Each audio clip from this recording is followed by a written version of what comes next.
পাশ দিয়ে এখন দার্জিলিংয়ের বিখ্যাত টয় ট্রেন যাচ্ছে। বাতাসিয়া লুপের এই যে গার্ডেনটা দেখলে না, পুরো দিল গার্ডেন গার্ডেন হয়ে যায়। সেই পাহাড়ের ওখানে বাড়িগুলোতে লাইট জ্বলতে শুরু করে দিয়েছে।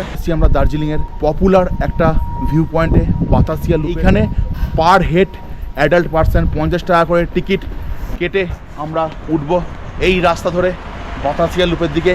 এনজয় করব কিছুক্ষণ এই বাতাসিয়া লুপটাকে, আর সঙ্গে ঠান্ডা ঠান্ডা প্রচণ্ড পরিমাণে হাওয়া চালাচ্ছে। আর শীতের দার্জিলিং যে মনে হচ্ছে একদম সুন্দর, মানে এই হাওয়াটাই আমাদের মনে করিয়ে দিচ্ছে, বারবার ধাক্কা মারছে মুখে, তো মনে করিয়ে দিচ্ছে যে আমরা শীতকালে দার্জিলিং এসেছি। চলো আমরা টিকিটটা কেটে উঠবো, আমরা ওই সাইডটা যাব, ঠিক আছে? বাতাসিয়া লুপের এই যে গার্ডেনটা দেখলে না, পুরো দিল গার্ডেন গার্ডেন হয়ে যায়। সিঁড়িতে নেবে আমরা চলেছি ওই সাইডটা করে।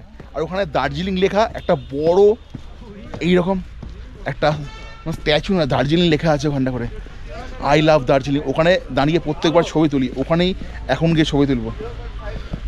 আমি লুপের এই পয়েন্টটা থেকে একটু তলার দিকটা দেখাবো ক্যামেরা প্যান করে। আর ওই সাইডটায় দেখা যায় হচ্ছে এখন ওয়েদার ক্লিয়ার নয়, পুরো মেঘে ঢাকা পড়ে আছে, মেঘ ঘন ঘন চাপা চাপা মেঘ ভাসছে, প্লাস কুয়াশায় পুরো ঢেকে আছে।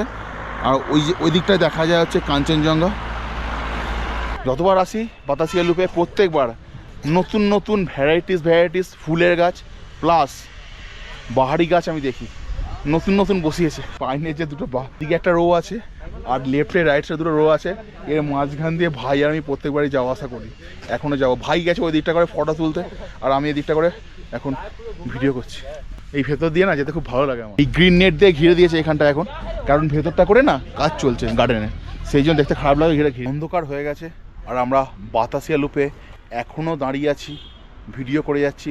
ভাই ফটো শ্যুট করছে, আর ফটো শ্যুট করার চক্করে আমি রাইডিং জ্যাকেটটা প্লাস সোয়েটারটা খুলে ফেলেছি, জামাটা পরে আছি, পুরো হাত খালি, আর ঠান্ডা ঠান্ডা হাওয়া দিচ্ছে প্রচণ্ড পরিমাণে। আর একটা জিনিস দেখাবো, দেখুন বাতাসিয়া লুপের লাইটগুলো জ্বলতে শুরু করে দিয়েছে, অপূর্ব লাগে দেখুন। মানে দিনের বেলায় একরকম ভিউ লাগে, আর রাত্রির বেলায় যখন এই আলোগুলো জ্বলে না, বেশ অন্যরকম একটা মিষ্টি এই পরিবেশটা লাগে। তো একটা জিনিস দেখাবো, তো সেই বাড়িগুলোর লাইটগুলো অলরেডি জ্বলতে শুরু করে দিয়েছে। আমি ক্যামেরাটা একটু প্যান করে দেখাবো ওই দিকের বাড়িগুলোর দিকে, যে আলোগুলো জ্বলছে এই পাহাড়ের কোলে। এই বাড়িগুলোতে আলোগুলো যখন জ্বলে না, সন্ধ্যেবেলা স্টার্ট হয় জ্বলা, অপূর্ব দেখতে লাগে। তো দেখুন আমি ক্যামেরা প্যান করবো, একটু দেখাবো আপনাদের। তো সেই দেখুন দূরে পাহাড়ের কোলে মেঘ, দেখুন জমাটি মানে মেঘ হয়ে জমাটি মেঘ হয়ে আছে, প্লাস কুয়াশায় পুরো সাদা হয়ে আছে। আর এই যে লাইটগুলো জ্বলতে অলরেডি শুরু করে দিয়েছে, তো দেখুন আরও জ্বলবে, আরও যত জ্বলে না লাইটগুলো অত সুন্দর লাগে দেখতে। চলুন একটু কিছুক্ষণ ফটোশ্যুট করে নিই, তারপর আবার ভিডিও বানাবো, ঠিক আছে? বাতাসিয়া লুপে আমরা এখন দাঁড়িয়ে ভিডিও করছি আর ফটোশ্যুট করছি, আর এই জাস্ট একটা টয় ট্রেন ঢুকছে বাতাসিয়া লুপের মধ্যে দিয়ে, তো ট্রেনের আওয়াজ শুনতে পাচ্ছেন, দেখাবো। দেখুন ক্যামেরা প্যান করে দেখাই আমি, স্টার্ট হয়ে গেছে। আমার পাশ দিয়ে এখন দার্জিলিংয়ের বিখ্যাত টয় ট্রেন যাচ্ছে, আপনারা দেখতে পাচ্ছেন দার্জিলিংয়ের বিখ্যাত টয় ট্রেন চলে গেল আমার পাশ দিয়ে বাতাসিয়া লুপের মধ্যে দিয়ে। এই ট্রেনটা এখন গেল বাতাসিয়া লুপের মধ্যে দিয়ে, সেই ট্রেনটা ওপর থেকে টপ ভিউ দেখাচ্ছি, তলা দিয়ে যাচ্ছে দেখুন।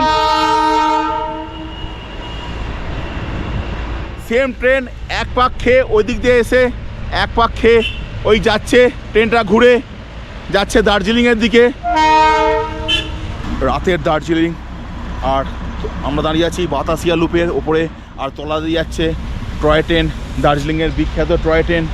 আর দেখুন সেই পাহাড়ের ওখানে বাড়িগুলোতে লাইট জ্বলতে শুরু করে দিয়েছে। আমরা এসেছিলাম বিকেলবেলা করে, প্রায় সন্ধে হতে যায় সেই সময় এসেছিলাম, তখনও আলোগুলো জ্বলেনি। আর আমরা আসার কিছুক্ষণ পরেই এই গার্ডেনের আলোগুলো জ্বলতে শুরু করে দিল।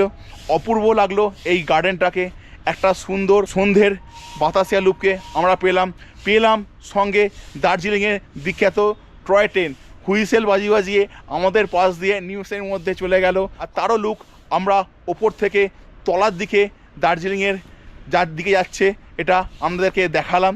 আর দেখালাম দার্জিলিংয়ের কোলে এই যে বাড়িগুলো আছে, তার যে সন্ধ্যেবেলা লাইটগুলো জ্বললে কত সুন্দর, কত অপূর্ব লাগে দেখতে, সেটা আমাদের দেখালাম। এবার বন্ধুরা, আমাদের এখনও পর্যন্ত কোনো হোটেল নেওয়া হয়নি, আমরা একটা হোটেল নিয়ে আজকের দিনটা থাকবো। কাল আমরা বেরিয়ে পড়ব, মানে আগামীকাল সকালে আমরা বেরিয়ে পড়ব। আমরা যাব মিরিক হয়ে শিলিগুড়ির দিকে নামবো। চলুন বন্ধুরা, সঙ্গে থাকুন, দেখতে থাকুন।